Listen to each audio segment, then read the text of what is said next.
The time is 5:35 p.m. I would like to call our work session to order.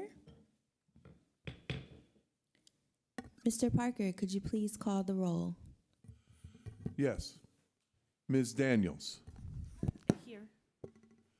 Ms. Davis. Present. Ms. Green. Present.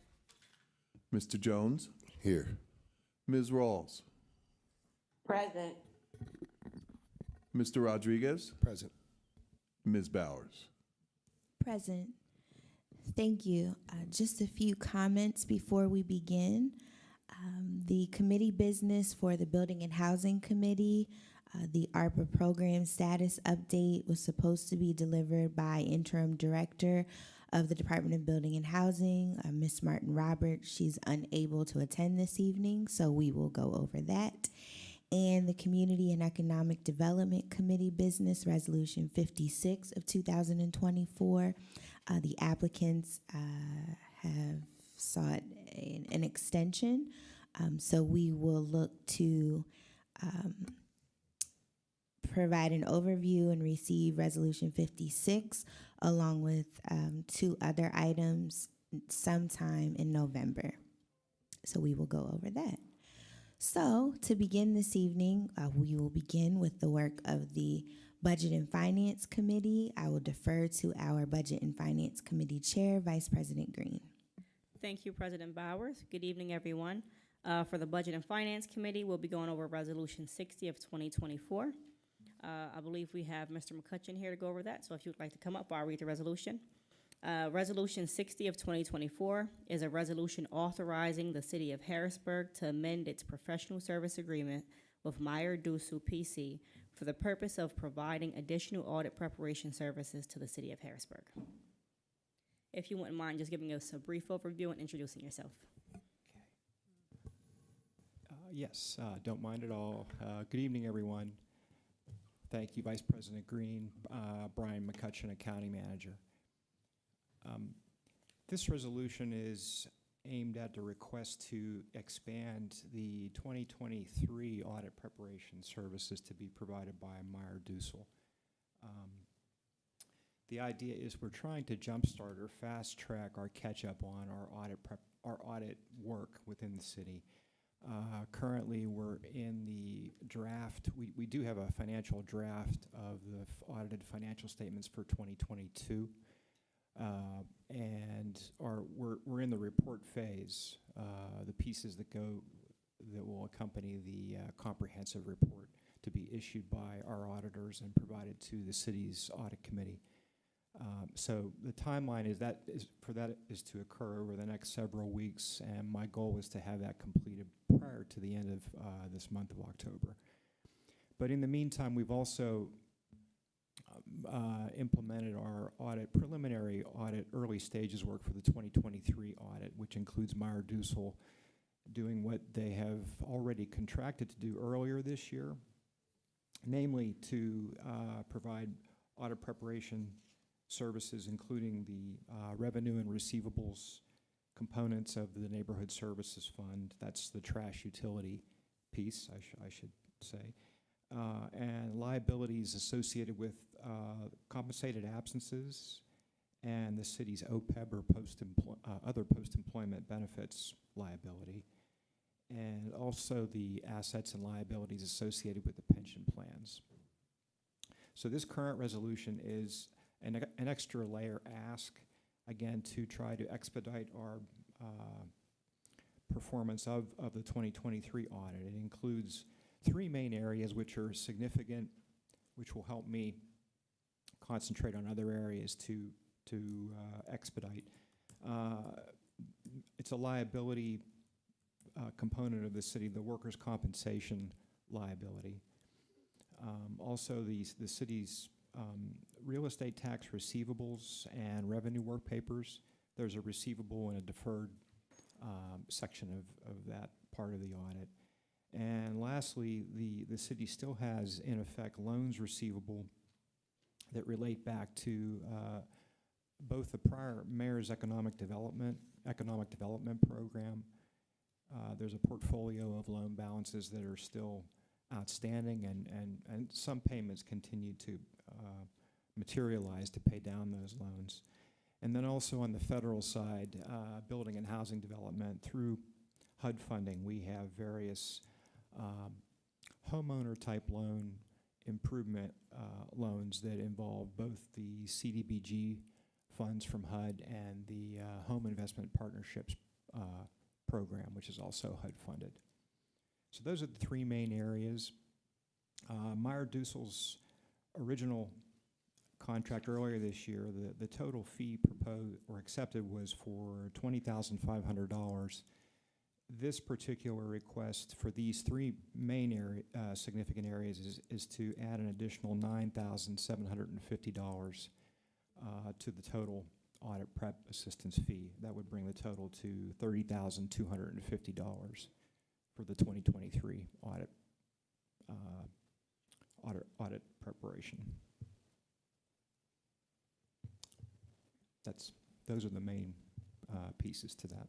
All right, thank you very much. So essentially, we just be adding more services for them to perform in our audit preparation so that we can make for sure we're on track with our 2023 audit so that we can get it expedited. Yes, to catch up, to increase that process. Okay. All right, I don't really have any questions. I know I discussed this with you during the audit committee meeting, so I'm definitely on board for this. I feel like us getting this audit caught up and done in a timely fashion is really important for the city to make for sure that everything's on track and everything's in order. So I'm in support of this. I'm going to open it up to my colleagues. I'll start to my far left with Councilman Jones. Thank you, Vice President Green. No questions. Okay, all right, thank you. Thank you. Councilman Rodriguez. Thank you, Madam Chair. No questions. Thank you. Councilwoman Rawls, any questions? Good evening, everyone.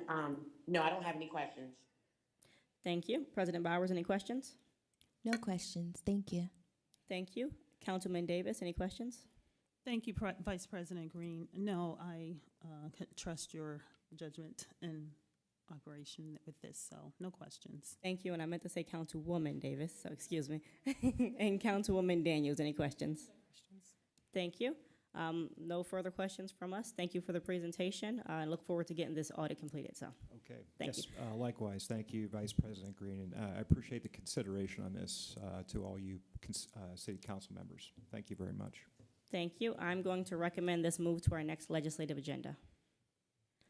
And that finishes the business for the Budget and Finance Committee. Thank you, Vice President Green. We will now move to the work of the Public Works Committee. I will defer to our Public Works Committee Chair, Councilman Rodriguez. Thank you, Madam President.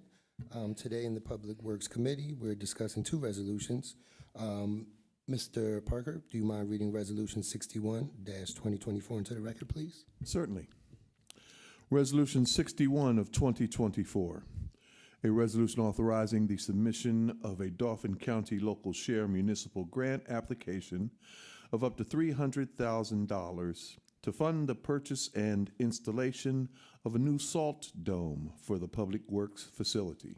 All right, thank you for that. And I see Mr. John with us today. Will you be speaking on there? Thank you.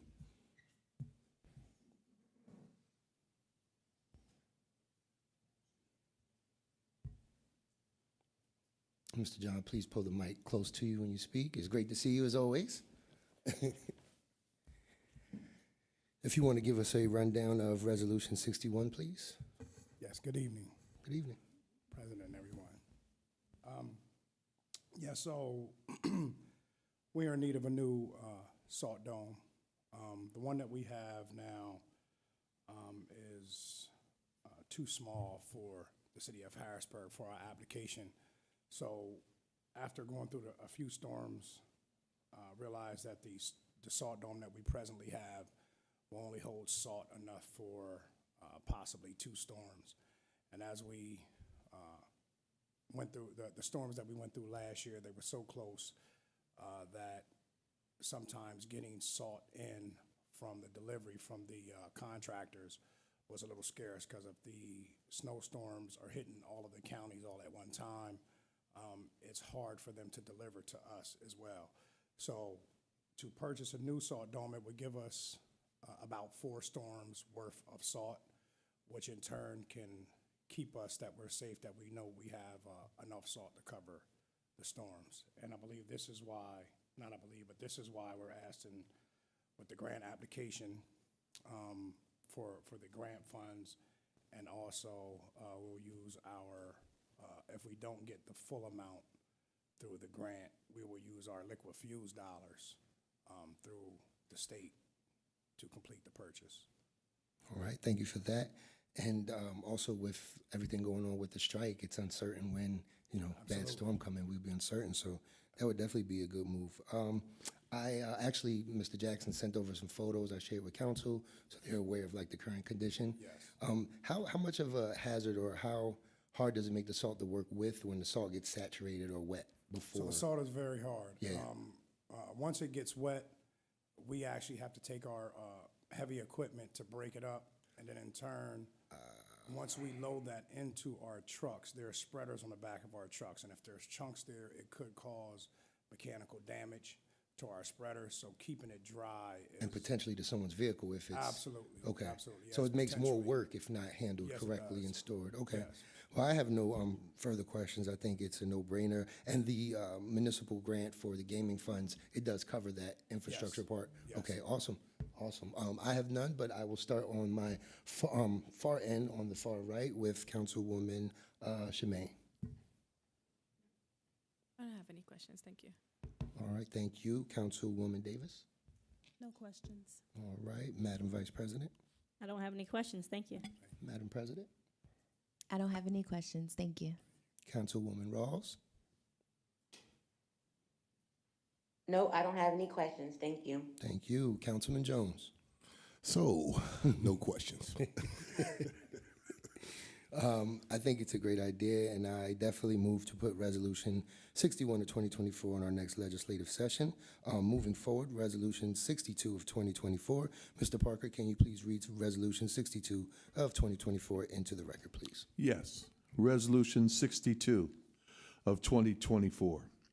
A resolution ratifying a United States Department of Transportation Safe Streets and Roads for All grant application and authorizing the City of Harrisburg to execute any agreements, forms, and documents related to the award of $955,184 to implement traffic signal timing in the downtown area.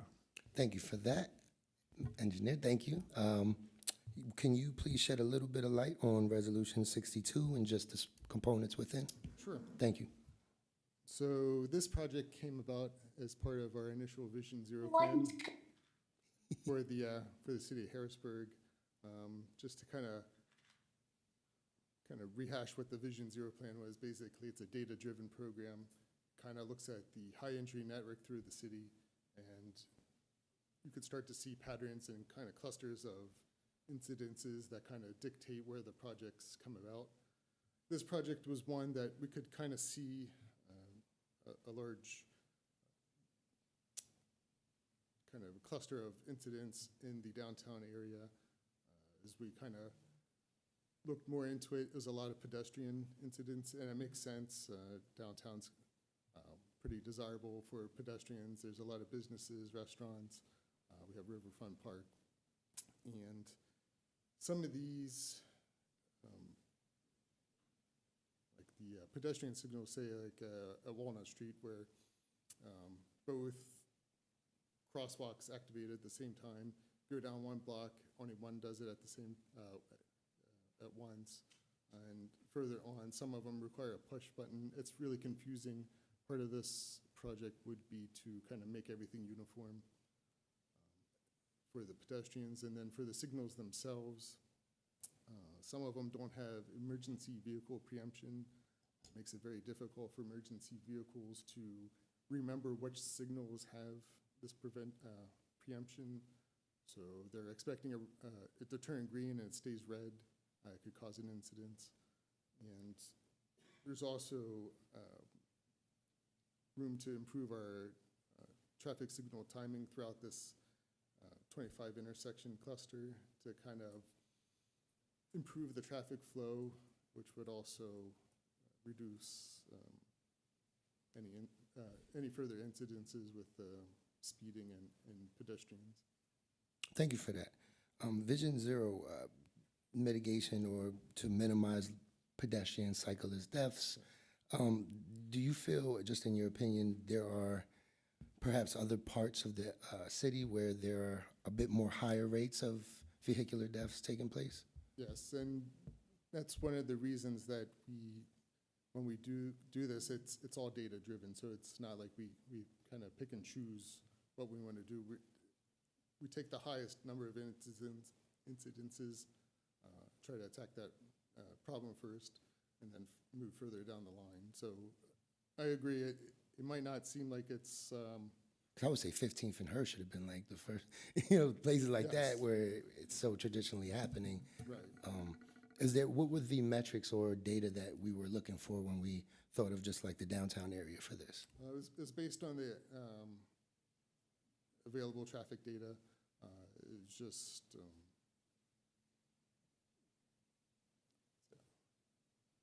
Solicitor Grover, I see you hit your button. Yeah, I didn't think you were going to say 15th and Her.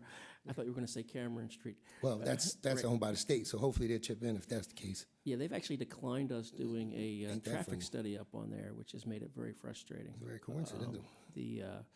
But I believe when a pedestrian is struck by a vehicle or a bicycle or another car, each of those involves a police accident report requirement. So the reported requirement data would be published for not specifics, but the number of incidents. Okay. So that would be a driver of this type of data. Okay.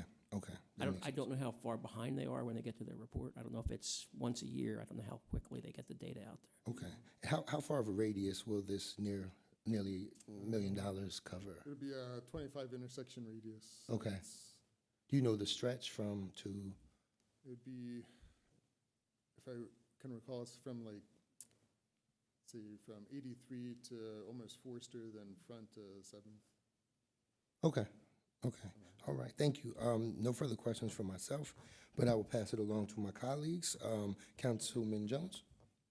Thank you. Yeah, that was pretty much my question. I think this is like on the Front Street side of things where you're going to be making those changes, correct? It'll be within that whole Area. Yeah, the whole area. 25 intersections have been identified to receive improvements. Yeah, I read. It's pretty simple to me, but yeah, thank you. You're welcome. Councilwoman Ross.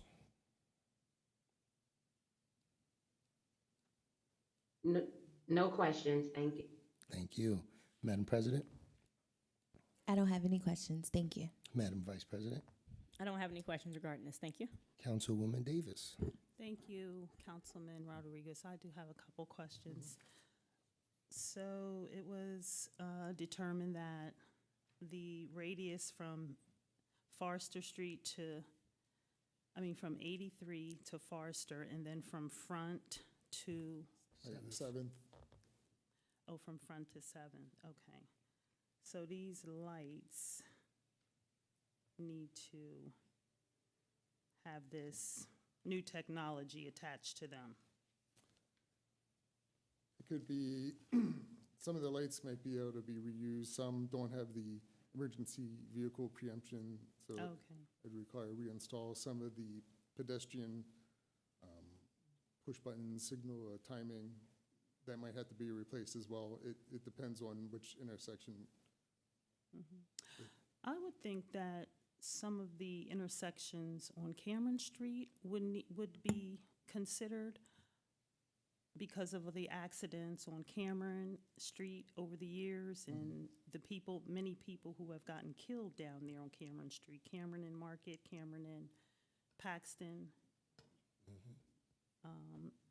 I don't think those are state roads, but Cameron Cameron is a state road. it is, the entire road is a state road, okay. And then State Street, State Road. that's another one, okay. Okay, well, thank you very much. You're welcome. No other questions. Thank you. Councilwoman Daniels. Yeah, so basically this is both software and hardware kind of upgrades. Correct. It'd be the hardware, the lights and the signals themselves, but then the software would be the timing. For pedestrians, we could even do like something, it was even stated in the actual application that we could lengthen the leading pedestrian interval where they'll get the green walk before the light turns green. So we could even lengthen that too, to give pedestrians a longer time to cross. And then, will that require expense on like the vehicle side in terms of making sure the vehicles then match up to, like the emergency vehicles or police vehicles match up to be compatible with the preemption? No, component? this is something they already have. They already have it, okay. It's just, we would make sure that all 25 intersections are equipped with that technology. Okay. And could you give us a sense, I know it's probably not specific, but if you had to give us an idea of what year our current system would be aged or would be state of the art for versus what this would be paying for? Like how much of an improvement in years do you see? That I'm not sure offhand. I do see some of them are very old. If they don't have the preemption, they're quite old. Like- I mean, it's even something where just because it's an older light, we still have the ability to adjust the timings. But to get the actual technology built into the signal itself is what would bring it up to date. Okay. Okay, and that's it for me. Thank you. Thank you. And, excuse me, Mhm. Councilman, Go right ahead, yes, ma'am. how many lights, do you have a count of how many there are total, or? That I don't have offhand. I know it's 25 intersections. You might have maybe 8 lights at each intersection.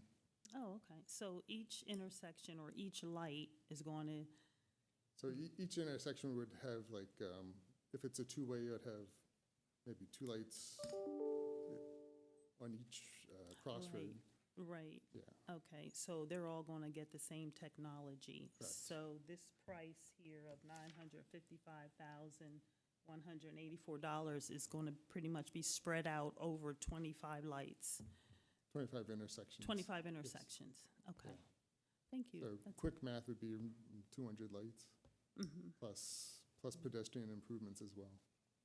Okay, thank you. You're welcome. Thank you. Does anyone have anything further they'd like to add?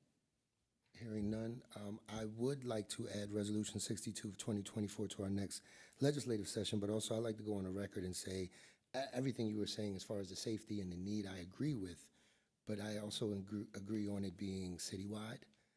Because if we're saying we're just improving one area, what is that signal or sign message saying to the Yeah, rest of the and- residents? May I just, this is one part of Vision Zero, which encompasses. the Oh, whole absolutely, in the comprehensive plan, it's mentioned a few times, Yes. pretty wide and spread, we've heard about it for years, but are we saying these things sometimes to go after grant funding for specific projects, or are we considering the whole city? Oh, we're considering the whole city. This opportunity came after we already had the Vision Zero in place. So Yep. it's kind of, this opportunity presented itself, we had a plan, we could move forward with it. So this was not done just for grant. Well, I'm not saying the grant, I'm saying for perhaps maybe one section of the city. Throughout time, historically, it showed that certain elements have just really been concentrated to maybe Midtown, downtown. There are great families on the Hill, great families out the South, great families uptown. Understandable, yes. They also get dark. They also need great traffic lights. They also need the same technology. So although I do agree what you're saying, and I do motion to put this on our next legislative session, I just would hope, and I can help in any way, to go after more dollars for the whole city or section by section. Or I agree. there's 22 communities in Harrisburg. I think we could do a lot for them. Sure, I agree Thank with you. that, yes. Yep, and that concludes the business of Public Works. Madam President, back to you. Thank you very much, Councilman Rodriguez. We will now move to public comment. Just a few housekeeping notes before we begin. Please state your name and your address for the meeting record. If you don't feel comfortable sharing your address, please share the vicinity in which you live within the city. You will have 4 minutes to share your comments. Mr. Parker will serve as our timekeeper. I'll begin to my right. Is there anyone that would like to offer public comment? Seeing and hearing no one, anyone in the middle section? Seeing and hearing no one, anyone to my left? Seeing and hearing no one, the time is 6:00 p.m. I will entertain a motion to adjourn. So moved. Is there a second? Second. Thank you. We stand adjourned.